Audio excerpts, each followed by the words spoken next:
May pera sa basura. Naniniwala magkapatid na Boy at Ray sa kasabihang ito. Ito kasi ang kanilang pinagkakakitaan. Gabi-gabi sa loob ng 2 taon, nandito magkapatid. Deadma sa masangsang at nakasusulasok na amoy ng basura. Para sa kanila, ito ang amoy ng pera, ng pagkain sa lamesa, at ang pang-araw-araw nilang gastusin. Kahit hindi na ako lumabas pa sa iba, dito ako sigurado kikita na ako. Magkano po kikitain niyo, sir? Baba lang. Mga gano po, estimate? 200 yun. Tapos kakarga ko na pauwi. Doon ko na pipilihan sa bahay. Ano po ginagawa natin? Pinipilihan ko lang yun. Hinihiwalay ko yung cups, kutsara, yung mga takip, tapos yung styro. Pagdating, itinali na ni Boy ang kayamanang nakuha niya sa gabi. Uwi na ako. Tutulog na. Kinabukasan kasama na ni Boy ang asawang si Ami. Pagkakalkal sa tabi ng kabundok na mga basura naman ang kanilang pinagkakabalahan. Sa pagkakataong ito, hindi mga plastic, styro at kung ano-ano pang gamit ang kanilang misyon. Mga tinatirang pagkain mula sa iba't ibang mga kainan. Ang tawag daw dito, pagpag. Nandito yung mga pagpag kung tawagin. Yung ganito, yung mga manok na tira-tira ng mga kinain, ng mga kinain ng tao. Tapos binibenta namin. Bakas ba sa laman ng manok ang kagat na mga kumain nito? Marami pang laman. Ayon kina Ami, hit raw ang pagpag sa kanilang lugar. Sigurado na po to kasi kumbaga may permanente ka na siyang kinukunan eh. Hindi katulad nung mangunguha ka sa labas, mangunguha ka ng sibak, mangunguha ka ng karton, makikipagsapalaran ka pa eh. Eh eto siguradong may hawak ka na, talagang totally na hindi ka na talaga magugutom. Sa tabi mismo ng kalkalan, nakilala namin ang mag-inang Eileen, pati ang kanyang 1 taong gulang na anak, pagpag ang kinakain. Ano po ang nakain niyo? Pritong pagpag. Pritong pagpag. Bakit matagal na po siya kumakain yan? Matagal na po. Hindi wala po siya nararamdaman. Wala po. Inaabot sila ang 2 oras sa pag-ipon ng pagpag.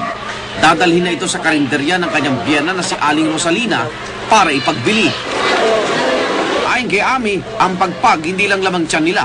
Ito rin ang bumubusog sa kanilang gutom na bulsa. 50 pesos din daw ang isang kahong pagpag. Matapos ang bentahan, ire-ready na ito para lutuin. Nagawa ninyo? Yan na tumutulong. Ano po yan? Bakit yung po chinachop? Tinatanggal hindi nakakapakinabang. Yung buto po. 2 beses binabanlawan ng mga ito sa mainit na tubig bago lutuin. Ano po niluluto niyo na yun? Ito pong pagpag. Ano po po yan? Apritada. Ewan ko ba kasi ito talagang nahiligan ko kasi mabili. Nung subukin ko, mabili talaga. Sa isang buong araw, nakakatatlong malalaking kawali na apritadang pagpag si Aling Rosalina.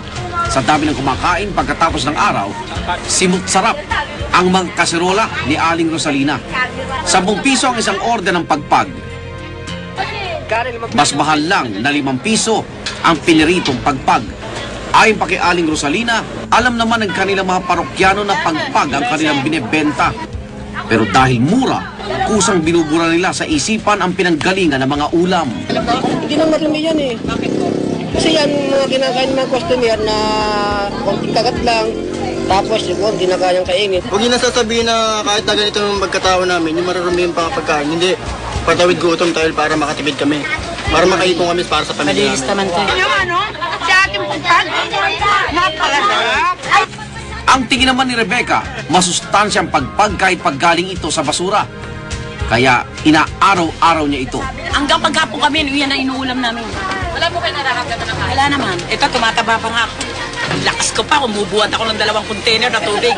Tapos hinahampas ko sa asawa ko. Kasi basta na pampalakas tong pagpag. Pag hindi ako nakakain nito, nanghihina ako. Kailangan kumain ako ng pagpag. Saan niya po? Ilang pa nga ng pagpag. Masaya man silang kumakain. Naalarma kami sa sitwasyon. Ligtas ba sila sa pagkain ng pagpag? Nagdala kami ng 2 nutritionist mula sa Makati Medical Center upang ipaliwanag ang mga sakit na maaaring makuha sa pagkain ng mga pinupulot sa basura. Yun yung gusto namin paratingin kasi kung may iwasan din lang yung mga sakit na galing din sa pagkain. Kung pagkain din lang naman yung solusyon. Paliwanag ng nutritionist, ang mga ganitong klaseng pagkain ay may dalang mga matitibay na bakterya na hindi na mamamatay sa init ng pagluluto. Ilan sa mga bakterya ay ang Salmonella, Staphylococcus aureus at E. coli. Nakukuha ito sa basurahan o kahit mismo sa mga laway ng mga unang kumain ng mga pagkain.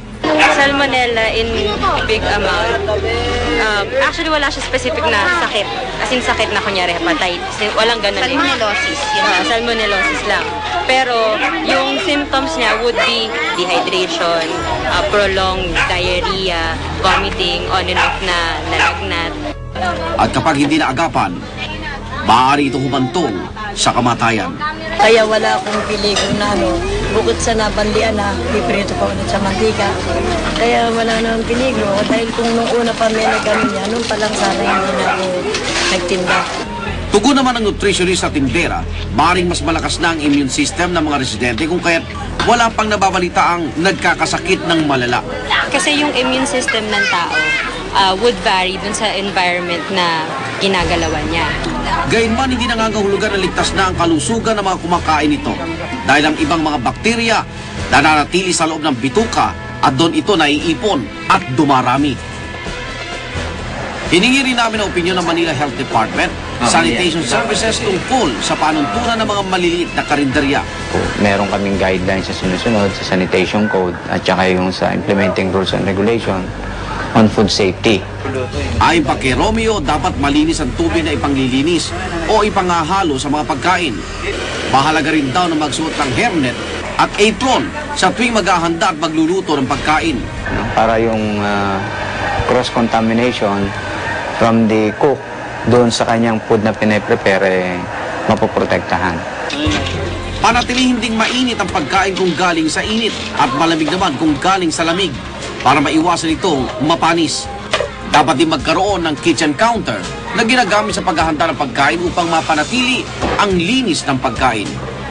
Matagal ng problema ang pagpag, pero ang pagbebenta nito sa mga karinderya, ngayon lang daw nila nalaman.